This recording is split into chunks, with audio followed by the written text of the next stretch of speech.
Welcome everyone. আপনি যদি cabin crew বা বিমানবালা পদে আবেদন করে কোনো রেসপন্স না পেয়ে থাকেন তাহলে আজকের এই ভিডিওটি আপনার জন্য। এইচএসসি পাশে বিমানবালা বা কেবিন ক্রু হওয়ার সুযোগ নিয়ে একটি নতুন নিয়োগ বিজ্ঞপ্তি প্রকাশ করেছে ইউএস বাংলা এয়ারলাইন্স। তো আজকের এই ভিডিওতে আমরা ইউএস বাংলা এয়ারলাইন্সের কেবিন ক্রু এই জব সার্কুলারটি নিয়ে খুবই গুরুত্বপূর্ণ কিছু তথ্য আপনাদের সঙ্গে আলোচনা করব। আপনি যদি কেবিন ক্রু পদে আবেদন করতে ইচ্ছুক হয়ে থাকেন তাহলে আজকের এই ভিডিওটি সম্পূর্ণ মনোযোগ সহকারে দেখতে হবে। মনে রাখবেন, কেবিন ক্রু বা বিমানবালা পদে আপনি যখন যে এয়ারলাইন্সে আবেদন করবেন, ফার্স্ট অফ অল সেই এয়ারলাইন্স সম্পর্কে আপনাকে জানতে হবে। সেই এয়ারলাইন্স কোন কোন রুটে ফ্লাইট পরিচালনা করে থাকে, মার্কেটে তাদের ভ্যালুয়েবল কেমন, এবং আপনি যেই পদের জন্য আবেদন করবেন সেই পদের স্যালারি কেমন, কি কি সুযোগ সুবিধা রয়েছে। আশা করব এই সব কিছু আপনারা গুগল অথবা ইউটিউব করলেই পেয়ে যাবেন। তবে আজকের এই ভিডিওতে আমরা খুবই ইম্পর্ট্যান্ট কিছু তথ্য আপনাদের সঙ্গে তুলে ধরবো। আমরা সকলেই জানি বিভিন্ন দেশের বিভিন্ন এয়ারলাইন্সে এইচএসসি পাশেই কেবিন ক্রু বা বিমানবালা পদে আবেদন করা যায়। এইচএসসি পাশে আবেদন করার সুযোগ থাকায় 90% প্রার্থী এইচএসসি পাশেই আবেদন করে বসে, যার ফলে সে 90% প্রার্থী এরকম কমেন্টস করে। এটা হচ্ছে আপনাদের কমন একটি প্রবলেম। এডুকেশনাল রিকোয়ারমেন্টসের পাশাপাশি আরও যে রিকোয়ারমেন্টসের প্রয়োজন পড়ে, এই রিকোয়ারমেন্টসগুলো আপনারা ফলো করেন না। আপনাদের ভাইভা বা ইন্টারভিউর জন্য সিলেক্টেড না হওয়ার পিছনে মূল কারণ হচ্ছে কেবিন ক্রু পদে আবেদনের জন্য এডুকেশনাল রিকোয়ারমেন্টসের পাশাপাশি আরও আদার্স কিছু রিকোয়ারমেন্টসের প্রয়োজন পড়ে, এগুলোকে আপনারা প্রাধান্য দেন না। মনে রাখবেন, এগুলো কিন্তু খুবই important. Height, weight, age, eyesight, swimming, language skill, most important হচ্ছে এগুলো।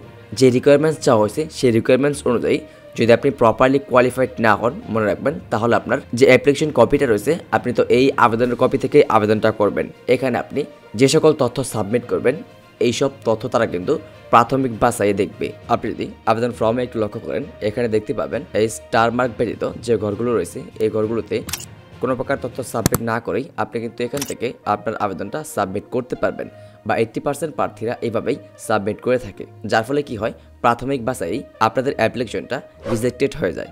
এরই পরিপ্রেক্ষিতে 80% প্রার্থী এই ধরনের মন্তব্য করে থাকেন। তো আপনি যদি সঠিক গাইডলাইন মেনে কেবিন ক্রু পদে আবেদন করতে ইচ্ছুক হয়ে থাকেন তাহলে আজকের এই ভিডিওটি সম্পূর্ণ দেখবেন। আজকের এই ভিডিওতে আমরা আলোচনা করব কেবিন ক্রু পদের আবেদন কেন বাতিল হয়ে যায়। সো অবশ্যই সম্পূর্ণ ভিডিওটি দেখতে থাকুন। আর আপনি যদি এখনও আমাদের এই চ্যানেলটি সাবস্ক্রাইব না করে থাকেন, এখনই আমাদের এই চ্যানেলটি সাবস্ক্রাইব করে পাশে থাকা বেল আইকনটি বাজিয়ে রাখুন। আমাদের এই চ্যানেলে এভিয়েশন সংক্রান্ত যাবতীয় unique job circular, application process এবং প্রস্তুতিমূলক ভিডিওগুলো সকলের আগে শেয়ার করা হয়। সো পরবর্তী ভিডিও মিস না করতে চাইলে এখনই আমাদের এই চ্যানেলটি সাবস্ক্রাইব করে পাশে থাকা বেল আইকনটি বাজিয়ে রাখতে হবে। তো আজকে আমার আলোচনার মূল বিষয়টা হচ্ছে কেন আপনারা আবেদন করলে কোনো রেসপন্স পান না। ভিডিওটা খুবই ইম্পর্ট্যান্ট, অবশ্যই ধৈর্য সহকারে শেষ পর্যন্ত দেখতে হবে। ফার্স্টে আমরা জানবো এডুকেশনাল রিকোয়ারমেন্টস কী চাওয়া হয়েছে।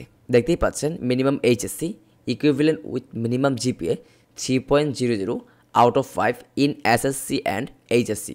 এখানে বলা হয়েছে এই পদে আবেদনের জন্য আপনার সর্বনিম্ন জিপিএ থাকতে হবে 3 এসএসসি এবং এইচএসসি উভয় পরীক্ষাতে।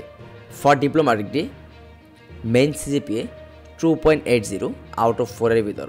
আপনি যদি ডিপ্লোমা কমপ্লিট করে থাকেন তাহলে আপনার আউট অফ 4 এর ভিতর আপনার সিজিপিএ থাকতে হবে 2.80 বা 2.80 প্লাস। এবং আরও বেশ কিছু রিকোয়ারমেন্ট চাওয়া হয়েছে। O level max 5 subject with average degree D, A level max 2 subject with average degree D. তো এখানেও কিন্তু একটা গুরুত্বপূর্ণ পয়েন্ট রয়েছে। সাপোজ মনে করেন আপনি হচ্ছেন একজন এইচআর, আপনি এই সার্কুলারটি পাবলিশ করছেন, দেন সেখানে 100 জন প্রার্থী আবেদন করেছে, তার ভিতর থেকে 80 জন এইচএসসি পাশে আবেদন করেছে যাদের রেজাল্ট হচ্ছে 3.00 বা 3.5 এর ভিতর। বাকি রইল 20 জন। সেই 20 জন প্রার্থী অ্যাপ্লিকেশন করেছে যাদের এডুকেশনাল কোয়ালিফিকেশন হচ্ছে গ্র্যাজুয়েশন কমপ্লিট বা মাস্টার্স কমপ্লিট, এবং তাদের এসএসসি এবং এইচএসসিতে জিপিএ হচ্ছে আউট অফ 5 এর ভিতর 4.50 প্লাস বা এ প্লাস। এখন আপনি ক্যালকুলেট করেন আপনি কাদেরকে ডাকবেন। যেই 80 জন প্রার্থী শুধুমাত্র এইচএসসি পাশে আবেদন করেছে এবং যাদের রেজাল্ট 3.0 থেকে 3.50 এর ভিতর, এদেরকে ডাকবেন, নাকি যাদের রেজাল্ট জিপিএ 5 এর ভিতর, জিপিএ 5 এবং যারা গ্র্যাজুয়েশন কমপ্লিট করে আবেদন করেছে তাদেরকে ডাকবেন। আর আরও একটা গুরুত্বপূর্ণ বিষয় হচ্ছে, শুধুমাত্র এডুকেশনাল কোয়ালিফিকেশনের উপর অ্যানালাইসিস করে পরীক্ষার জন্য ডাকা হয় না। আপনি আপনার যে সকল তথ্য দিয়ে আপনার কাঙ্ক্ষিত জবের জন্য অ্যাপ্লিকেশন করবেন, সেখানে আপনার যাবতীয় তথ্যগুলো অ্যানালাইসিস করে তারপরে মূলত আপনাদেরকে ভাইভা বা রিটেন এক্সামের জন্য ডাকা হয়। একটু খেয়াল করবেন, আপনার এডুকেশনাল কোয়ালিফিকেশন হচ্ছে মিনিমাম এইচএসসি এবং আপনার রেজাল্ট হচ্ছে জিপিএ 5 এর ভিতর 3.00 বা 3.50 এর ভিতর। বাট আপনার এখানে কি আছে আর বাকি সব কিছু ঠিকঠাক আছে এবং এখানে যে ল্যাঙ্গুয়েজ স্কিল চাওয়া হয়েছে দেখতে পাচ্ছেন, fluent in both Bengali and English, both written and spoken. Suppose এখানে আপনার আইএলস করা আছে আর আপনার অপোজিটে যারা মাস্টার্স অথবা গ্র্যাজুয়েশন কমপ্লিট করে এই পদে আবেদন করেছে তাদের আবার এডুকেশনাল কোয়ালিফিকেশন ভালো, বাট এখানে তাদের আইএলস নেই। এক্ষেত্রে আবার তাদের থেকে আপনি প্রায়োরিটি বেশি পাবেন। তো এখানে কিন্তু আরও একটা লক্ষণীয় বিষয় হচ্ছে, এখানে কিন্তু কোনো প্রকার আইএলস চাওয়া হয় নাই, বাট আপনি যদি আইএলস অ্যাড করেন তাহলে কিন্তু আপনি প্রায়োরিটি বেশি পাবেন। এর কারণটা হচ্ছে একটা ইন্টারন্যাশনাল এয়ারলাইন্সের একটা ইন্টারন্যাশনাল ফ্লাইটে আপনাকে ফ্লুয়েন্টলি ইংলিশে কথা বলতে হবে। আপনার বেশিরভাগ প্যাসেঞ্জারই থাকবে বিভিন্ন কান্ট্রির, যাদেরকে মূলত আপনাকে হ্যান্ডেল করতে হবে। সো এক্ষেত্রে আপনার ল্যাঙ্গুয়েজ স্কিল থাকতে হবে এক্সিলেন্ট। আপনারা যারা কেবিন ক্রু বা বিমানবালা পদে আবেদন করেন আপনারা এই বিষয়গুলোকে প্রাধান্যই দেন না। আপনি যেই পদের জন্য আবেদন করতেছেন সেই পদের মান্থলি স্যালারি হচ্ছে 70,000 অর্থাৎ 70,000 টাকা পার মান্থ, একটি হিউজ অ্যামাউন্ট এবং আদার্স ফেসিলিটি তো রয়েছেই। সো আপনার ভিতরে অবশ্যই হাই লেভেলের কোয়ালিফিকেশন থাকতেই হবে। আপনি একটা ইন্টারন্যাশনাল এয়ারলাইন্সের বিমানবালা বা কেবিন ক্রু পদের আবেদন করবেন। আপনি যদি নিজেকে ওইভাবে প্রিপেয়ার না করেন তাহলে কখনোই আপনি এইসব পোস্টে আবেদন করে ভালো কোনো ফিডব্যাক পাবেন না। মনে রাখবেন, কেবিন ক্রু বা বিমানবালা পদে আবেদনের জন্য সার্কুলারে যে সকল রিকোয়ারমেন্টস চাওয়া হয়ে থাকে সবগুলো রিকোয়ারমেন্টসই খুবই গুরুত্বপূর্ণ। বিমানবালা বা কেবিন ক্রু পদে অগ্রাধিকার দেওয়া হয় smart, good looking and fluently ইংলিশে কথা বলতে পারে এমন প্রার্থীদেরকে। সো আপনারা যারা কেবিন ক্রু বা বিমানবালা পদে আবেদন করতে আগ্রহী, আপনারা আবেদনের সময় যে কাজটি করবেন, আর আরও একটা গুরুত্বপূর্ণ বিষয় হচ্ছে আপনি আপনার অ্যাপ্লিকেশন যে ফর্ম রয়েছে অ্যাপ্লিকেশন ফর্মের সেকেন্ড পেজে দেখতে পাবেন এক্সপিরিয়েন্স এবং ট্রেনিং ইনফরমেশন, এই দুটা জিনিস চাওয়া হয়। আপনি যদি কেবিন ক্রু বা বিমানবালা পদে কেরিয়ার গড়তে ইচ্ছুক হয়ে থাকেন তাহলে আপনাকে মূলত ট্রেনিং ইনফরমেশন অ্যাড করতে হবে অথবা এক্সপিরিয়েন্স ইনফরমেশন অ্যাড করতে হবে। যে কোনো একটা কিন্তু আপনাকে অবশ্যই অ্যাড করতেই হবে। আপনি যদি ফ্রেশার হয়ে থাকেন এক্ষেত্রে আপনার কিন্তু এক্সপিরিয়েন্স ইনফরমেশন অ্যাড করার কোনো অপশন নেই। তো এক্ষেত্রে আপনাকে যে কাজটি করতে হবে, ভালো কোনো সুনামধন্য প্রতিষ্ঠান থেকে কেবিন ক্রু বা বিমানবালা রিলেটেড ট্রেনিং করতে হবে এবং সেখান থেকে যে ট্রেনিং শেষে যে সার্টিফিকেটটা দিবে সেই সার্টিফিকেটের যাবতীয় তথ্যগুলো এখান থেকে আপনাকে ইনক্লুড করতে হবে। হাই ডিমান্ডিং একটা জবে এই বিষয়গুলোকে আপনাকে অবশ্যই গুরুত্ব দিতে হবে।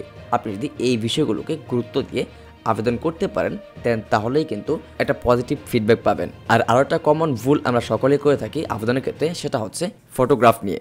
আপনি যদি সার্কুলারে একটু লক্ষ্য করেন যে সকল ডকুমেন্টস চাওয়া হয় তার ভিতরে মোস্ট ইম্পর্ট্যান্ট হচ্ছে 1 copy passport size photograph, 1 copy 3R size photograph. এই ফটোগ্রাফগুলো আমরা অ্যাটাচ করি আমাদের নর্মাল যে সকল ফটোগ্রাফ থাকে সেই ফটোগ্রাফগুলো জাস্ট আমরা এখান থেকে অ্যাটাচ করেই অ্যাপ্লিকেশন করে দিই।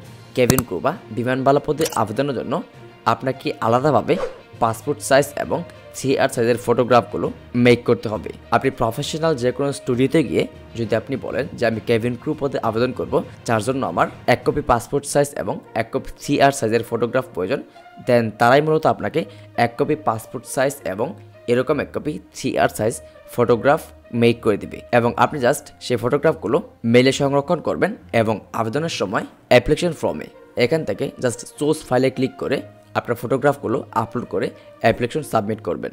আপনি যদি আপনার আবেদনগুলো এভাবে সাবমিট করতে পারেন 100% শিওর থাকেন আপনি এক্সামের জন্য SMS পাবেন এবং আপনার কেবিন ক্রু বা বিমানবালা পদে চাকরি হওয়ার সম্ভাবনা অনেক বেশি থাকবে। আমাদের আজকের এই ভিডিওটি এই পর্যন্ত ছিল। যদি আমাদের আজকের এই ভিডিওটি আপনার বিন্দুমাত্র ভালো লেগে থাকে অথবা আমাদের আজকের এই ভিডিও থেকে আপনি যদি বিন্দুমাত্র উপকৃত হয়ে থাকেন তাহলে আমাদের এই ভিডিওতে একটি লাইক দিয়ে আপনার মূল্যবান মতামত আমাদের এই ভিডিওর কমেন্ট বক্সে কমেন্ট করবেন। আপনি স্পেসিফিক কোন বিষয়ের উপর ভিডিও পেতে আগ্রহী তা আমাদের এই ভিডিওর কমেন্ট বক্সে কমেন্ট করতে পারেন অথবা আপনার যে কোনো সমস্যা থাকলে আমাদের এই ভিডিওর কমেন্ট বক্সে কমেন্ট করে জানাতে পারেন। আমরা আপনার কমেন্টে রিপ্লাই দিয়ে আপনাকে সাহায্য করার চেষ্টা করব। ইউএস বাংলা এয়ারলাইন্সে কেবিন ক্রু বা বিমানবালা পদে একটি বিশাল সার্কুলার রিসেন্টলি পাবলিশড হয়েছে। আর এই সার্কুলারের PDF লিঙ্ক এবং অ্যাপ্লিকেশন ফর্ম লিঙ্ক আমাদের এই ভিডিওর ডেসক্রিপশন বক্সে দেওয়া আছে। আপনি জাস্ট আমাদের দেখার নির্দেশনাগুলো ফলো করে একদম সহজেই আপনার অ্যাপ্লিকেশনটাকে সাবমিট করতে পারেন।